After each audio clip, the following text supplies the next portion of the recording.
हिमाचल प्रदेश में इस बार भारी बाढ़ और बरसात के कारण बड़ी क्षति हुई है और क्षति जान की भी है और माल की भी है। और मैं इस बात को कह सकता हूं कि अब की बार की बरसात में जो बारिश का रूप देखने को मिला है यह अप्रत्याशित है।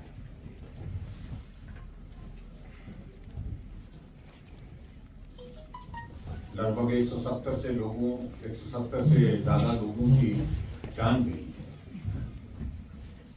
है, जो उस दृष्टि से एक बहुत बड़ा आंकड़ा है। इसमें प्रदेश के लोग भी हैं और प्रदेश के बाहर के लोग भी हैं।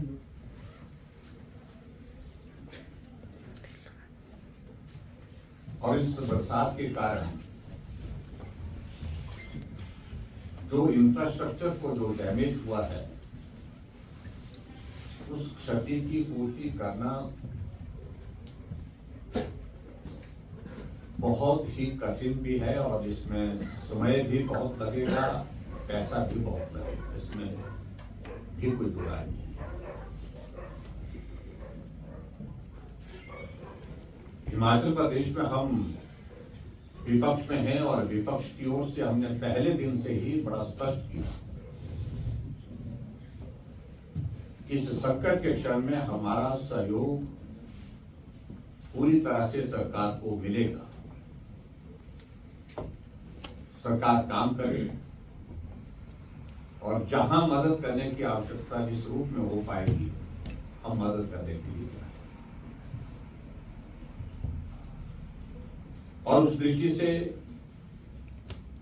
हमारे पार्टी के राष्ट्रीय अध्यक्ष जी ने हमें आदेश दिए कि इस संकट के क्षण में सब जगह पार्टी का कैडर भी मदद करने में जुटे, चाहे वो रेस्क्यू ऑपरेशन की बात है, चाहे रेस्क्यू ऑपरेशन के अतिरिक्त जो बाढ़ से प्रभावित परिवार है उनको राहत देने के लिए मदद करने की, और उन सारी चीजों को लेकर के हमने पूरी जिम्मेवारी के साथ उस कार्य को करने की कोशिश की है। इस बरसात और बाढ़ के इस दौरान कुछ कदम उठाए गए, लेकिन इस बात को लेकर के भी मैं जरूर कहना चाहूंगा, हमने कहा कि उसमें भी हमारा पूरा सहयोग रहेगा, लेकिन कुछ चीजों को लेकर के बार बार यही सुनने को देखने को मिल रहा है कि हम उसमें सहयोग नहीं कर रहे हैं, राजनीति कर रहे हैं। यह आरोप बिल्कुल लगातार जो है वो सत्ता पक्ष की ओर से हम पर, हमारी पार्टी के सब साथियों के ऊपर लगाने का प्रयत्न हुआ है और मैं समझता हूं वो दुर्भाग्यपूर्ण है।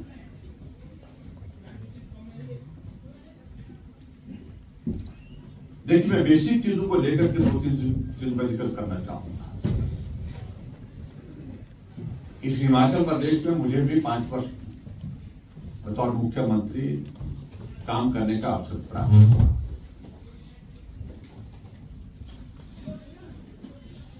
और बरसात के दौरान बाढ़ के उस दौर में से भी हम गुजरे, कोविड का दौर था उसमें से भी हम गुजरे। मैं इस बात से सहमत हूं कि ऐसे समय में सारी चीजों को लेकर के हम सरकार के माध्यम से इस बात को कहेंगे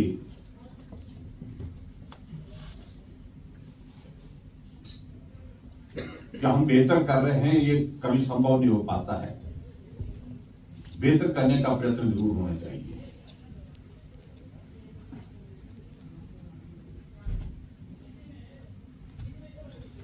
हिमाचल प्रदेश में एक व्यवस्था, स्थापित व्यवस्था पहले से रही है जिसको अगले 5 वर्ष तक चलेगा और उसके अंतर्गत हिमाचल प्रदेश में 3 महत्वपूर्ण जो दौर आते हैं एक कैलेंडर ईयर में।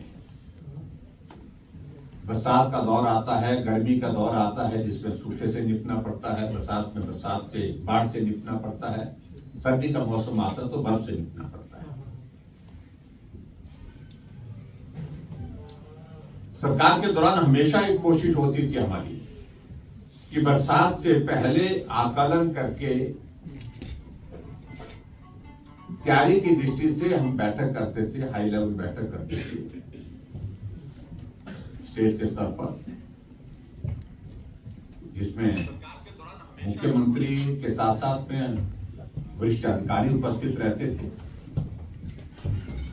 इस बार बरसात में वेदर फोरकास्टिंग क्या रहने वाली है, क्या आकलन है, गर्मी के मौसम में सूखा पड़ने की संभावना कहां ज्यादा है, उसके लिए क्या तैयारी है, गर्मी के मौसम में बैठक करते थे। और सर्दी के बर्फ पड़ने से पहले भी हम बैठक करते थे कि जो हमारे स्नो बाउंड एरिया जो रहते हैं उन एरियाज में अगर बर्फ पड़ा तो उससे निपटने के लिए तैयारी। लेकिन मुझे इस बात को लेकर के खेद है कि आपकी बार बरसात से पहले उस प्रकार की जो बैठक उस प्रदेश के स्तर पर होती है तैयारी के लिए, वो बैठक का आयोजन ही नहीं। अब मैं विपक्ष के नेता के रूप में यहां पर कह रहा हूं, लेकिन मेरा यह दायित्व तो बनता है जहां कमी छोटी है उसको जाहिर करना, ये मेरा दायित्व तो बनता है। संकट के क्षण में हम निकटता है, हम सहयोग देने के लिए तैयार हैं, लेकिन उस सारी चीज के लिए हमको जिम्मेदार ठहराने की जो कोशिश होती है वो दुर्भाग्यपूर्ण है। आज अगर इस प्रकार के संकट आता है तो उससे पहले उसे निपटने की जिम्मेवारी प्रदेश सरकार की है। तो प्रश्न पहला पैदा होता है कि जब पहले ही मालूम पड़ रहा था इस बार मॉनसून एडवांस में है, इस बार मॉनसून एडवांस के साथ साथ में ज्यादा है, इस बार मॉनसून की बैठक जो पहले की जाती थी उस बैठक का आयोजन क्यों नहीं हो पाया। ये सरकार के स्तर पर एक बहुत बड़ी चूक, जिसको मैं कह सकता हूं कैजुअलनेस रही है। मेरा ये अभिप्राय नहीं है कि बैठक होती तो बाढ़ नहीं आती। मेरा कहने का मतलब हमारी प्रेपरेशन हमेशा उस तरह से होनी चाहिए। अब जाकर के जब लोगों के बीच में हम पहुंच रहे हैं, बरसात के कारण उनका घर चला गया, लेकिन सरकार के पास उनको टेंट देने की व्यवस्था नहीं है क्योंकि प्रोक्योरमेंट ही नहीं हुई है। जहां इमीडिएट जो रिलीफ पहुंचाने की जो आवश्यकता जिस प्रकार से है, वो सारी चीज की व्यवस्था उस प्रकार से वहां पर मौजूद है। तो इसलिए मैं एक तो ये बात कहना चाहूंगा, हमें दोष देने से पहले कम से कम सरकार को इस बात को भी देखना चाहिए कि उनकी ओर से तैयारियों की दृष्टि से क्या काम हुआ, अगर नहीं हुआ था क्यों नहीं हुआ था।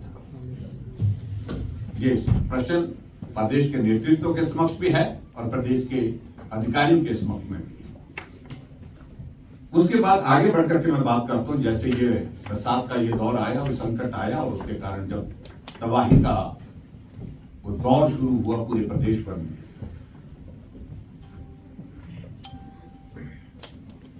विपक्ष की ओर से हमने तुरंत केंद्रीय गृह मंत्री जी से बात की, पार्टी के राष्ट्रीय अध्यक्ष जी से बात की कि नुकसान बहुत ज्यादा हुआ है, मदद की जरूरत है। और मैं इस बात के लिए धन्यवाद करना चाहूंगा प्रधानमंत्री जी नरेंद्र भाई मोदी जी का, गृह मंत्री अमित शाह जी का और भारतीय जनता पार्टी के हमारे राष्ट्रीय अध्यक्ष जगत प्रकाश नड्डा जी का। हमने तीनों जगह बातचीत की, बातचीत करने के बाद मदद की शुरुआत की केंद्र की ओर से। और उसके पश्चात हमें यह भी लगा कि बातचीत करने से सिर्फ यहां से संभव नहीं है, हमको स्थिति को अवगत करवाने के लिए दिल्ली जाकर के बात करनी चाहिए। मैं व्यक्तिगत रूप से हिमाचल के लोगों की उस पीड़ा को आदरणीय गृह मंत्री जी से साझा करने के लिए दिल्ली गया, दिल्ली उनसे बातचीत की, विस्तार से जानकारी दी और मदद की बात की। पार्टी के राष्ट्रीय अध्यक्ष जगत प्रकाश नड्डा जी से भी हमारा दिल्ली जाकर के मिलना हुआ, उनको भी जानकारी। आदरणीय गृह मंत्री जी ने तुरंत जो है वो पहली किस्त जो है वो राहत के रूप में हिमाचल प्रदेश को जारी की, 182 करोड़ रुपए। और उसके पश्चात जब हम मिले तो उन्होंने कहा कि मैं कल ही कोशिश करता हूं कि दूसरी किस्त भी जारी हो जाए। मैं और जगत प्रकाश नड्डा जी, तो हमारी पार्टी के राष्ट्रीय अध्यक्ष हैं, वहां से हिमाचल प्रदेश में बाढ़ से प्रभावित इलाकों में दौरे के लिए निकले। मंडी में गए, कुल्लू में गए, मनाली गए, और दूसरे दिन दूसरी किस्त भी केंद्र की ओर से जारी हुई। लगभग उतनी ही किस्त जितनी पहले दी थी, लगभग दोनों को मिलाएं तो लगभग 364 करोड़ रुपए हिमाचल प्रदेश को केंद्र की ओर से मदद के रूप में जारी किया गया। आमतौर पर जो रिलीफ की जो ये किस्त जो है वो जारी होती थी दिसंबर के लिए, क्योंकि जो सेंट्रल टीम जो वहां से विजिट करने के लिए आती थी वो अपना असेसमेंट देती थी। उसके बाद जो है नवंबर दिसंबर के महीने में ये किस्त जारी की जाती थी। और उसके साथ साथ मैं ये भी कहना चाहूंगा कि एनडीआरएफ की टीम, एयरफोर्स के हेलीकॉप्टर रेस्क्यू ऑपरेशन में जुटे और बहुत सारे लोगों की जान बचाई, चाहे वो चंद्रताल में फंसे थे, चाहे वो मनाली में फंसे थे, चाहे वो कुल्लू में फंसे थे, चाहे वो मंडी में फंसे थे।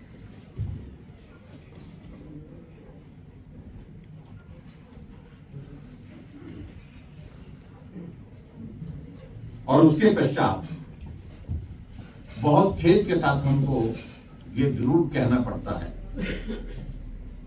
कि प्रधानमंत्री जी के मुख्यमंत्री जी से भी बात हुई, गृह मंत्री जी के मुख्यमंत्री जी से बात हुई। जो मदद हिमाचल प्रदेश को तुरंत देने की जरूरत थी वो मदद पहुंचाने के बावजूद भी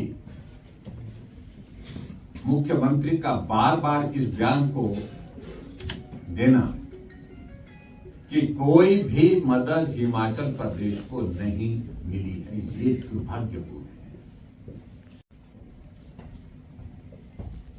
मैंने कहा कि एनडीआरएफ की टीमें हिमाचल प्रदेश में, आर्मी की टीमें रेस्क्यू ऑपरेशन के लिए हिमाचल प्रदेश में, आर्मी के हेलीकॉप्टर रेस्क्यू ऑपरेशन में जुटे और केंद्र से जो एडवांस राहत राशि हिमाचल प्रदेश के लिए जारी करना 364 करोड़ के लगभग, उसके बावजूद मुख्यमंत्री का इस प्रकार से कहना ये बहुत दुर्भाग्यपूर्ण है।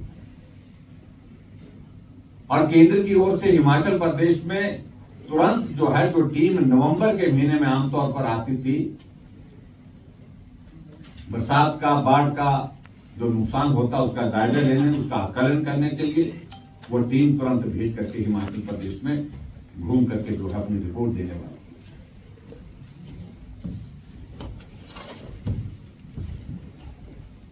जब इस प्रकार की बात आती तो स्वाभाविक रूप से इस बात को हम कह सकते हैं कि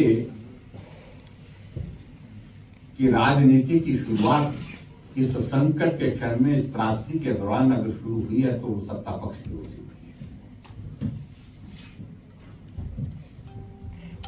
और जब मुख्यमंत्री बार बार इस बात का जिक्र कर रहे हैं तो इनके जो छुट भैया नेता जो है नीचे भी इस बात का जिक्र करने की कोशिश कर रहे हैं।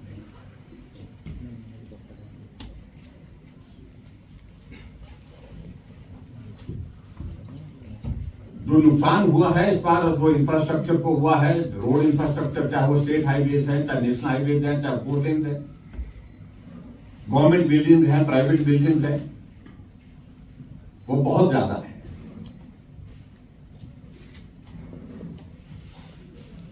और उसमें जो रिलीफ की इन्हें व्यवस्था की, उस सारी बात को लेकर के मुझे ज्यादा टिप्पणी नहीं करनी है। मैं सिर्फ इतना कहना चाह रहा हूं, एक फौरी राहत का एक शब्द जिसका हम इस्तेमाल करते हैं, वो फौरी राहत जो है, जो तुरंत जो है, जो प्रभावित परिवार होता है उनको दिया जाता है। और वो राशि थोड़ी होती है, वो राशि ज्यादा नहीं होती है, 15,000 20,000 रुपए इस तरह से होती है। उसको कैश की शेप में देने की व्यवस्था रही है। लेकिन यहां पर फौरी राहत के बजाय जो है वो जो पूरा जो पैसा जो है वो लोगों के हाथ में कैश की शिप में दिया जा रहा है।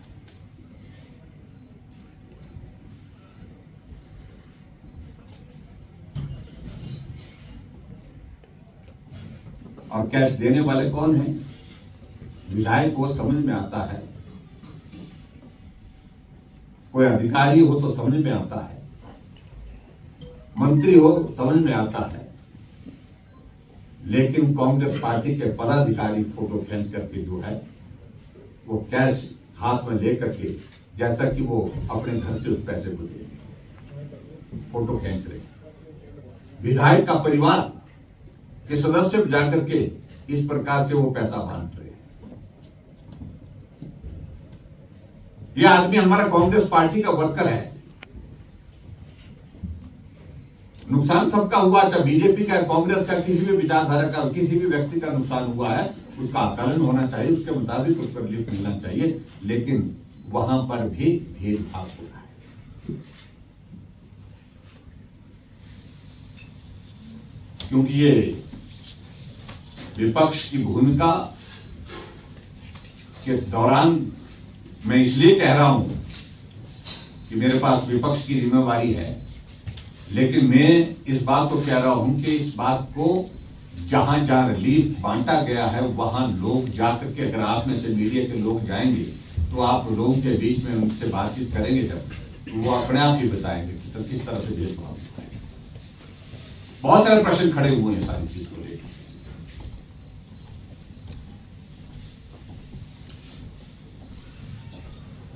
और अभी भी हम उसके बावजूद भी हिमाचल प्रदेश के नागरिक होने के नाते हमने फिर कहा कि हम भले ही विपक्ष में हैं, लेकिन उसके बावजूद इस त्रासदी के दौरान हमारी मदद हमेशा हिमाचल प्रदेश के लोगों के लिए हो। व्यक्तिगत रूप से फिर की गई।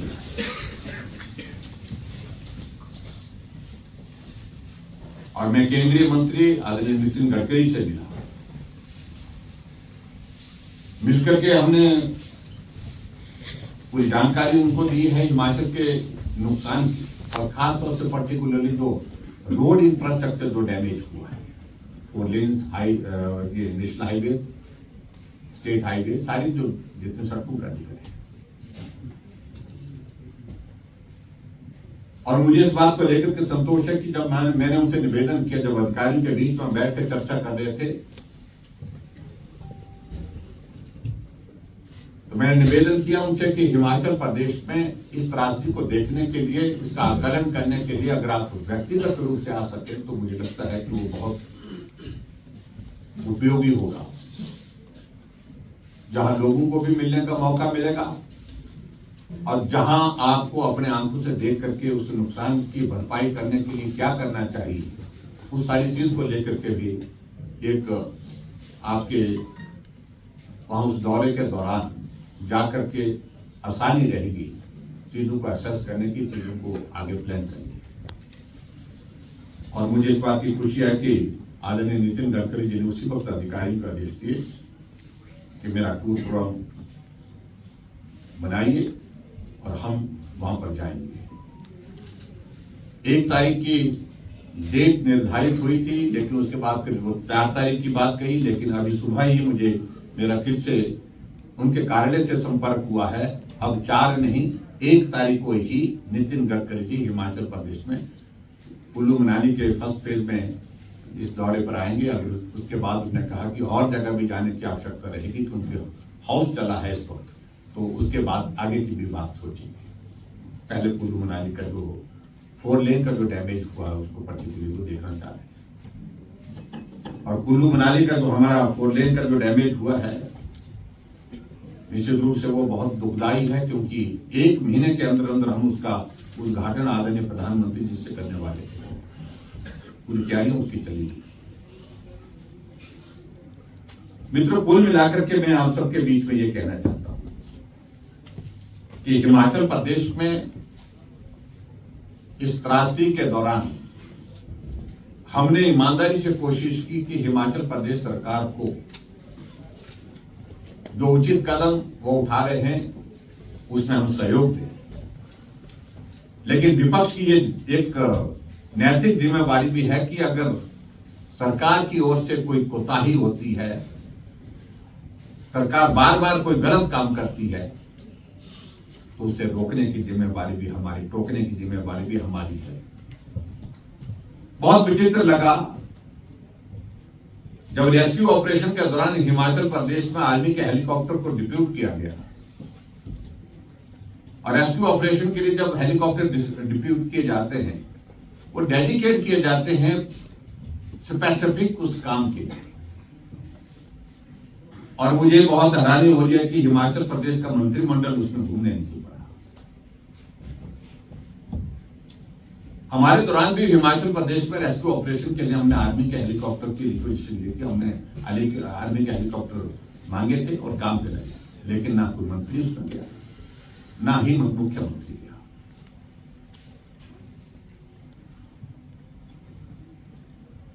क्योंकि उनको रेस्क्यू ऑपरेशन के लिए डेडिकेट किया जाता है। एक आदमी, 4 आदमी, जहां भी जो लोग फंसे हैं उनको ज्यादा से ज्यादा निकाला जा सके, मतलब ज्यादा से ज्यादा निकालने में आर्मी के जो जवान उसमें होते हैं वो काम कर सके। लेकिन यहां सेल्फी खींचते हुए मंत्री और सीपीएस उसमें दिखे, उनके जो एडवाइजर उसमें दिखे। हमें तो मालूम नहीं था, लेकिन जब सोशल मीडिया में उन लोगों ने सेल्फी खींच करके फोटो अपने आप डाल दिए तो जानकारी दी। मैं समझता हूं ये बहुत गैर जिम्मेदाराना काम किया है। और मुझे बहुत विचित्र लगा कि उसके बावजूद भी एक नेता जो है उसको जस्टिफाई करना, हमने अपनी जान को जोखिम में डाल करके बोलता वो काम किया। फिर किसने कहा?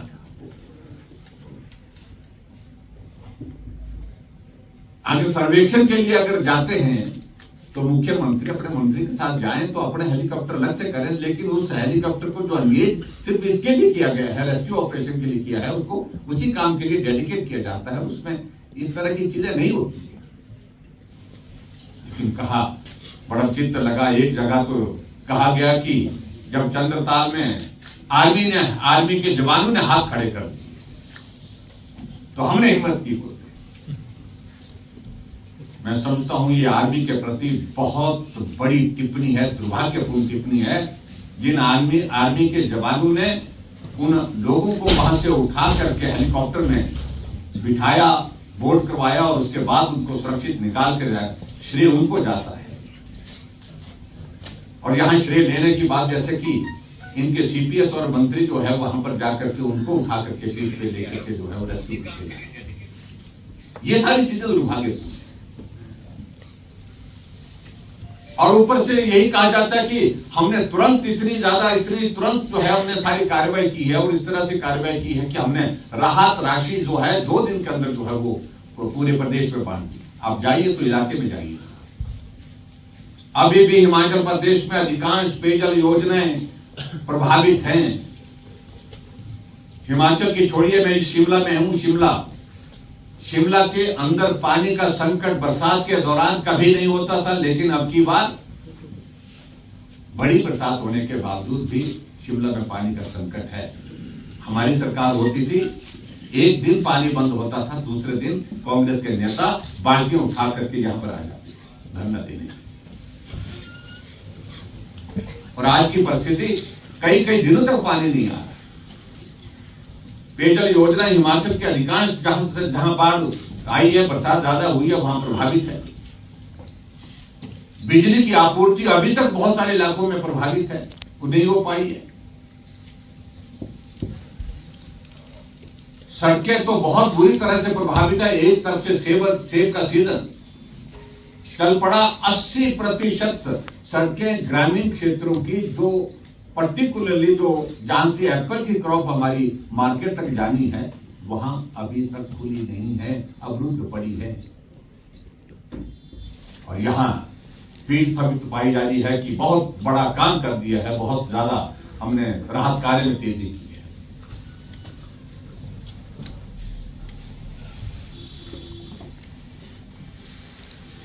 और हिमाचल प्रदेश में टूरिज्म इंडस्ट्री जो है वो बहुत सदमे में है आज की तारीख में। जो होटलियर्स मिले, उनका कहना है कि 4 महीने की बुकिंग जो बिल्कुल पैक चल रही थी, टूरिस्ट डेस्टिनेशन धर्मशाला, मनाली, शिमला, डलहौजी सब जगह खत्म हो गई, रद्द हो गई, कैंसिल हो गई। बहुत बड़ी क्षति है।